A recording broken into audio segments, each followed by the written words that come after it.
Yo, what's going on, guys? It's Houston Sports Type back in the video today, and today I'm going to be doing my Week 17 NFL Power Rankings as Week 17 begins today. And let's go over my new Power Rankings going into this new week. This will be the second last time I do this season. I'm excited, and it's also kind of sad that these will come to an end in a couple weeks. So, yeah, let's get this thing going. So, as I do every week, go from 32 to 1. Let's start it off.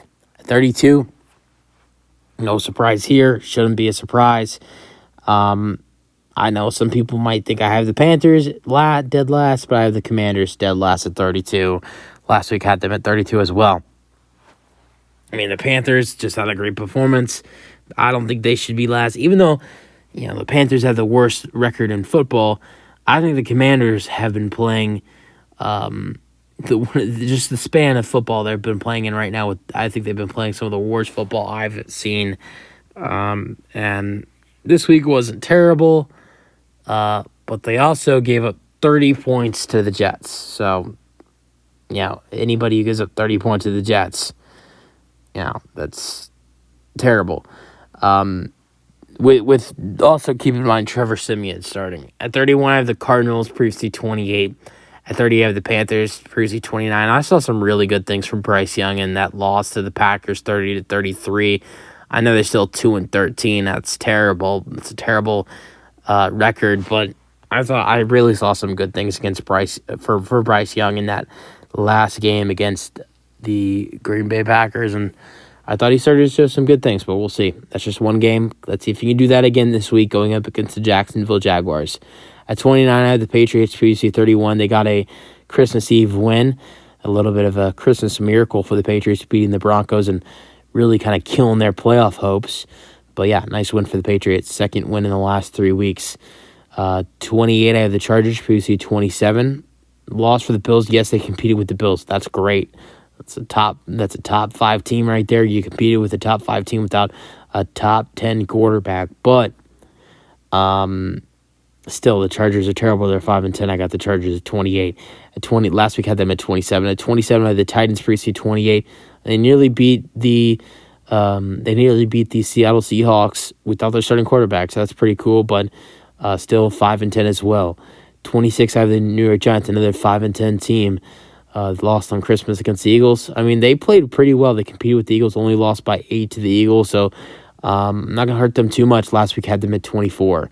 At 25, I had the New York Jets, previously 30. The only reason I'm really giving the Jets a big, rise here is, and I'll tell you all why, is because, the Jets have been playing better football in the last 2 weeks, or in the last 2 out of 3 weeks.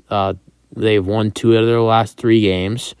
And also, all the other teams I've mentioned before, the Jets have a better record than all those teams. And that's what I'm viewing in this situation is the Jets beat the Giants, and they have a better record than them. The Jets have a better record than the Titans. Obviously, the Chargers beat the Jets. You can consider that, but the Jets have a better record, and the Chargers did beat the Jets with Justin Herbert, who they don't have anymore. And we are not going to compare to the Jets. We're not going to compare the Jets with the Patriots, Panthers, Cardinals, or Commanders. At 24, I have the Chicago Bears after an impressive win over the Arizona Cardinals. Last week had them at 25.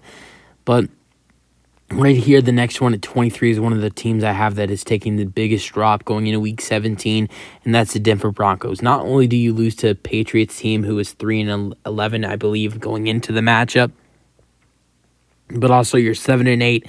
You only have a 1.4% chance to make it into the playoffs, and you're benching your quarterback Russell Wilson. In your final 2 games, you're starting Jarrett Stidham, who doesn't have a lot of experience.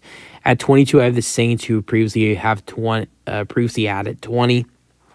Their last loss wasn't terrible. It was only an 8-point loss to the Rams, who are red hot right now, and they still have a chance to win the division if they can beat the Bucs this Sunday. So I'm not dropping them too much right here. 21 of the Vikings, previously 19.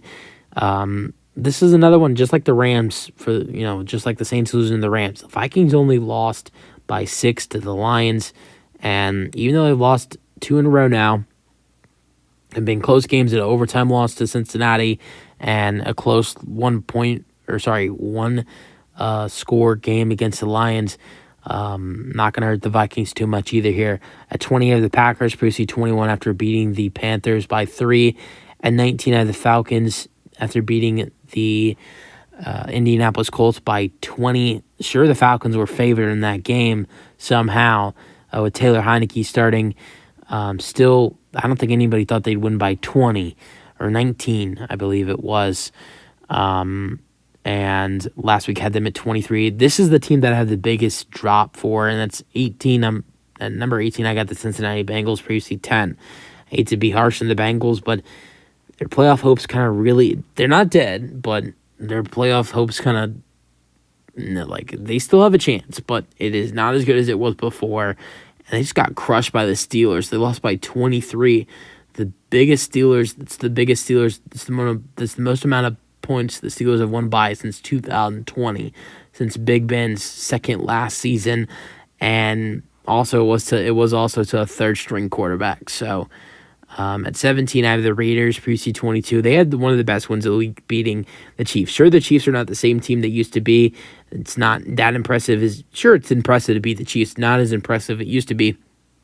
But for the Raiders, a team, look what we've seen from them this season at times. I think it's a really impressive win for the Raiders. Their defense made a statement, and their offense was really good as well against a really good Chiefs defense as well.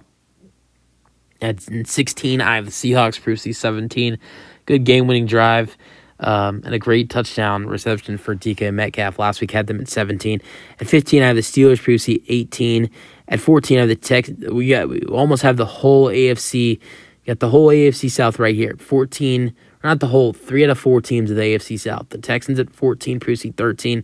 At 13, the Colts, previously 12. Then in between the Jags, you have in between the Colts and the Jags at 12. You have the Rams, previously 15. And at 11, you have the Jacksonville Jaguars, previously 11. I know the Jags have lost again and they've been losing, but I'm not gonna hurt the Jags too much here, just because of the fact that they're playing a red-hot Buccaneers team where their quarterback was not healthy at all in that matchup. So depending what happens with this next Jags matchup, if Trevor Lawrence doesn't play and you lose to the Panthers the next week, I'd really hate on the Jags. I'd give them a big fall. And I think it is a realistic point to the Panthers to maybe beat the Jags. Listen, the Jags are struggling, and if they're without Trevor Lawrence, I think the Panthers will beat the Jags if they are without Trevor Lawrence. Now, I think the Jags will probably get the job done, maybe in a close game if Trevor Lawrence does play. I think it's all depending on how that ankle is, but we'll see. It all depends on Trevor Lawrence. At 10, I have the team that just beat the Jags. At 10, I have the Buccaneers, previously 14. Baker Mayfield is playing some of the best football he's played all season right now and had a great performance last Sunday. At 9, I have the Kansas City Chiefs, previously 7. At 8, I have the Dallas Cowboys, previously 8. I'm going to keep the Cowboys at the same spot, even though they've lost 2 in a row. Those are against 2 great teams. Losing to the Dolphins and the Bills. At 7, speaking of the Bills, I have the 7. I got the Bills, previously 5. At 6, I have the Eagles, previously 9 after their Christmas win. And arguably the best performance quarterback, wide receiver-wise this week. At 5, I have the Cleveland Browns, previously 8. At 4, the Miami Dolphins, previously 4. At 3, I have the San Francisco 49ers, previously 1. At 2, I have the Lions. And the only reason I'm not going to jump the Dolphins over the 49ers, I still believe the 49ers have the edge over the Dolphins. I think, obviously, I think that it depends. It's always changing between who's the best team in football between the Ravens and the 49ers. I think it's a weekly change, but I think the 49ers and the Ravens are the 2 best teams in football. And just because the Ravens beat them by 2 scores, I'm going to put the Lions at 2, previously 3 last week, and at 1, I'm going to put the Baltimore Ravens, previously 2. So yeah, let me know your thoughts on my power rankings in the comment section, and peace out.